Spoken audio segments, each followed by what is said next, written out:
Assalamualaikum warahmatullahi wabarakatuh. Halo, perkenalkan nama saya. Pada kesempatan kali ini, saya akan membahas jawaban dari ujian tengah semester pada mata kuliah Manajemen Sumber Daya Insani dengan dosen pengampu Profesor Dr. Haja Sri Indrastuti SMM. Sebelum kita lanjut videonya, jangan lupa like, comment, and subscribe. Let's go! Nah, mari kita bahas untuk pertanyaan nomor 1. Sebelum era globalisasi, yakni sebelum tahun 1980-an, manajemen SDM masih dikenal dengan istilah manajemen personalia. Utamanya bukan pada pengembangan manusia sebagai aset strategis, melainkan pada pengawasan administratif dan pengembangan tenaga kerja. Pada organisasi profit motif, konsep yang digunakan adalah manajemen ilmiah menurut Frederick W. Taylor pada tahun 1911. Inti konsepnya yaitu pekerja dipandang sebagai bagian dari mesin produksi. Fokus utamanya adalah efisiensi, produktivitas, dan standarisasi kerja. Peran manajemen SDM di sini yaitu menentukan standar kerja dan waktu kerja, mengontrol perilaku, memberikan insentif berbasis output seperti upah per unit kerja, melakukan seleksi, dan pelatihan teknis yang ketat. Contoh kasus pada organisasi profit motif yaitu pada perusahaan Ford Motor Company di Amerika Serikat pada awal abad ke-20. Henry Ford menerapkan sistem ini perakitan atau assembly line berdasarkan prinsip Taylorisme. Pekerja hanya melakukan satu tugas yang sederhana dan berulang-ulang.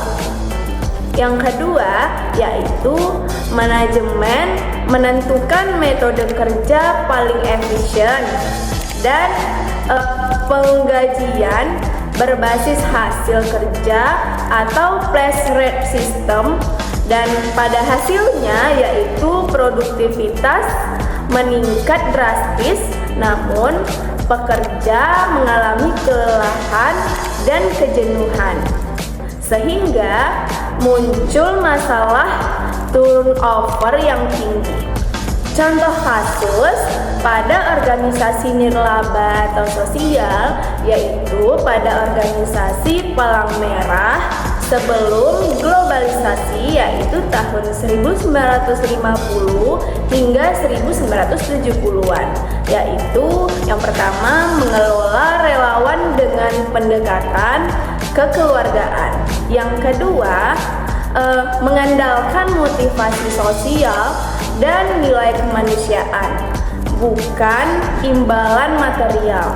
Yang ketiga, kegiatan seperti pelatihan, bantuan bencana, dan donor darah dijalankan melalui koordinasi sosial, bukan dari sistem profesional seperti saat ini. Nah, hasil dari studi kasus ini yaitu loyalitas yang tinggi di antara relawan, tetapi kinerja sering bergantung pada semangat individual, bukan sistem manajerial terstruktur. Nah, kesimpulan untuk pembahasan yang pertama yaitu sebelum globalisasi, SDM dipandang sebagai alat produksi, bukan aset strategis. Terus organisasi profit berorientasi pada efisiensi dan kontrol, sedangkan organisasi sosial berorientasi pada nilai dan kepedulian. Selanjutnya yaitu belum ada integrasi antara dimensi ekonomi dan kemanusiaan seperti pada saat sekarang ini. Yuk kita lanjut untuk pembahasan yang nomor 2.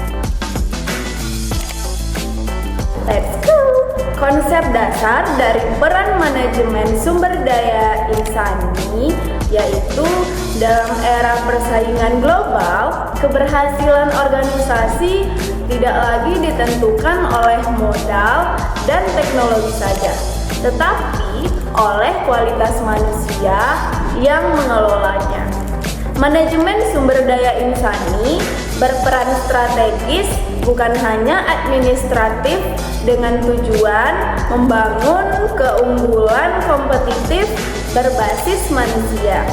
Peran utama dari manajemen sumber daya insani dalam era persaingan yang tajam, yang pertama pada bidang strategic partner. Perannya yaitu mengintegrasikan strategi sumber daya manusia dengan strategi bisnis organisasi.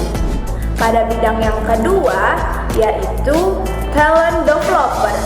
Perannya yaitu mengembangkan kompetensi, kreativitas, dan kepemimpinan karyawan.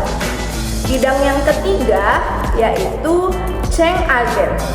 Perannya di sini yaitu mendorong adaptasi organisasi terhadap perubahan lingkungan bisnis. Bidang yang keempat yaitu performance enabler. Di sini perannya yaitu menciptakan budaya kerja berbasis kinerja dan inovasi, dan bidang yang terakhir yaitu value creator dengan peran mengubah potensi SDM menjadi keunggulan yang bernilai ekonomi dan sosial. Lanjut ke konsep manajemen yang harus diterapkan. Konsep yang pertama yaitu talent management dengan tujuan menarik, mengembangkan, dan mempertahankan talenta terbaik. Aplikasi utamanya yaitu rekrutmen berbasis kompetensi, program kaderisasi kepemimpinan. Konsep yang kedua yaitu human capital development dengan tujuan meningkatkan nilai dan kapabilitas manusia sebagai aset organisasi. Aplikasi utamanya yaitu pelatihan berkelanjutan, sertifikasi, coaching, dan mentoring. Konsep yang ketiga yaitu knowledge management dengan tujuan mengelola pengetahuan organisasi agar mudah diakses dan dibagikan. Aplikasi utamanya yaitu sistem berbasis data dan inovasi, kolaborasi antar lintas tim. Konsep yang keempat yaitu performance management system dengan tujuan menyelaraskan tujuan individu dengan tujuan organisasi. Aplikasi utamanya yang pertama yaitu KPI, reward, sistem penilaian 360 derajat, dan feedback berkelanjutan.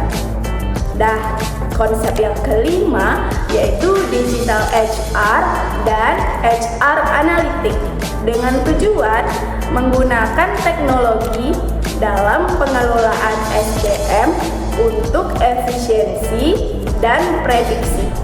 Aplikasi utamanya yaitu HRIS, e-learning, dan analitik kinerja. Konsep yang terakhir yaitu employee engagement dan organizational culture dengan tujuan membangun komitmen dan loyalitas karyawan dengan aplikasi utama yaitu budaya inovasi, penghargaan, dan lingkungan kerja yang sehat.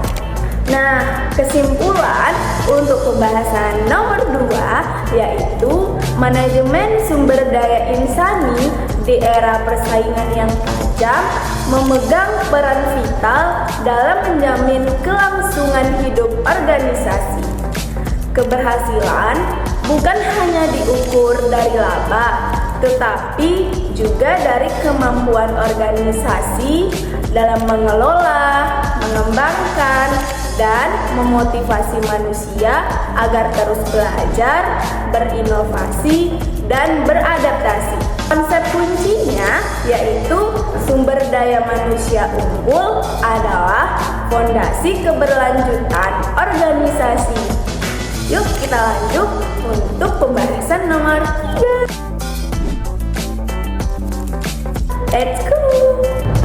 Nah, kita lanjut untuk pembahasan yang ketiga, yaitu kondisi organisasi di mana tempat saya bekerja, yaitu di perusahaan distributor Jotun daerah Pekanbaru. Kondisi organisasi di kantor Jotun ini menggunakan analisis Boston Consulting Group. Model Boston Consulting Group ini digunakan untuk menganalisis posisi bisnis berdasarkan pangsa pasar relatif dan pertumbuhan pasar, atau yang sering disebut dengan market growth rate. Kondisi kantor distributor Jotun dapat memiliki beberapa lini produk seperti cat dekoratif, cat industri, cat kapal, dan cat pelapis anti karat. Nah, secara umum, jika dianalisis secara Boston Consulting Group, ini yang pertama kategori produk cat dekoratif, pangsa pasarnya tinggi, pertumbuhan pasarnya stabil, dan posisi dalam BCG-nya yaitu cash cow. Untuk kategori produk cat industri, itu pangsa pasarnya sedang dengan pertumbuhan pasar yaitu sedang, dengan posisi dalam BCG yaitu start. Untuk cat kapal, pangsa pasarnya menengah, pertumbuhan pasarnya menurun, dan posisi dalam BCG-nya yaitu question mark. Yang terakhir, pada cat pelapis anti karat dengan pangsa pasarnya rendah, pertumbuhan pasarnya rendah, dengan posisi dalam BCG-nya yaitu D. Dengan demikian, organisasi distributor Jotun mendapat pemasukan utama dari produk cat dekoratif dengan posisi dalam BCG itu cash cow. Sementara produk baru seperti pelapis industri masih berkembang dan berpotensi menjadi star. Untuk yang posisi organisasi saat ini, distributor Jotun berada pada posisi cash cow dalam metrik BCG, terutama karena satu, merek Jotun sudah kuat dan dikenal luas. Yang kedua, pertumbuhan pasar cat dekoratif cenderung stabil, dan yang ketiga, pangsa pasar yang relatif tinggi. Artinya di sini perusahaan ini memiliki arus yang stabil, reputasi yang kuat, dan jaringan distribusi yang mapan. Untuk keunggulan dari posisi cash cow, yang pertama yaitu arus kas stabil dan besar karena produk sudah mapan di pasar. Yang kedua, posisi biaya promosi lebih relatif rendah karena merek sudah dikenal di kalangan konsumen. Yang ketiga, dapat menjadi sumber dana untuk investasi ke lini produk baru. Yang keempat, risiko bisnis relatif rendah karena pasar sudah matang. Sementara untuk kelemahan dari posisi cash cow ini ada 4. Yang pertama, pertumbuhannya terbatas, yaitu pasar mulai jenuh dan sulit berkembang cepat. Yang kedua, inovasinya berkurang karena fokus pada mempertahankan produk lama. Yang ketiga, ancaman dari kompetitor baru yang lebih inovatif atau lebih murah. Dan yang terakhir, ketergantungan tinggi pada suatu segmen membuat rentan jika tren konsumen berubah, misalnya beralih ke produk-produk yang eco-friendly. Nah, sekarang kita masuk ke saran terhadap kondisi yang dihadapi oleh organisasi perusahaan Jotun. Yang pertama yaitu disverifikasi produk dan pasar. Gunakan keuntungan dari produk cash cow untuk membiayai inovasi di segmen start dan question mark. Contohnya yaitu investasi dalam cat ramah lingkungan atau cat berbasis air. Yang kedua, penguatan branding digital. Di sini meningkatkan pasar digital dan e-commerce agar dapat menjangkau pelanggan milenial dan generasi muda. Contohnya yaitu kampanye media sosial Jotun for a Greener Home dengan edukasi desain interior dan pilihan warna. Yang ketiga yaitu efisiensi operasional. Lakukan optimasi rantai pasok dan distribusi, misalnya dengan sistem ERP atau manajemen stok berbasis data agar biaya tetap efisien. Untuk yang keempat yaitu eksplorasi pasar baru. Di sini diperlukan perluasan distribusi ke wilayah potensial seperti kota tingkat 2 atau 3 yang mulai berkembang. Contohnya membuka cabang distribusi di daerah industri baru seperti daerah Cikarang, Batam, dan Balikpapan. Untuk yang terakhir, R&D dan inovasi produk. Di sini gunakan dana dari cash cow untuk memperkuat riset dan pengembangan R&D. Contohnya mengembangkan cat dengan teknologi antibakteri atau cat hemat energi. Nah, jadi kesimpulan untuk pembahasan nomor 3 ini, kantor distributor Jotun berada pada posisi cash cow dengan kuat dalam pasar yang stabil. Fokus strateginya sebaiknya bukan hanya mempertahankan posisi, tetapi menggunakan keunggulan finansial untuk menciptakan lini produk baru agar dapat beralih ke posisi start di masa yang akan datang. Oke, sekian untuk pembahasan materi kali ini. Nantikan video-video saya berikutnya untuk pembahasan materi selanjutnya. Thanks for watching. Dadah. Assalamualaikum warahmatullahi wabarakatuh.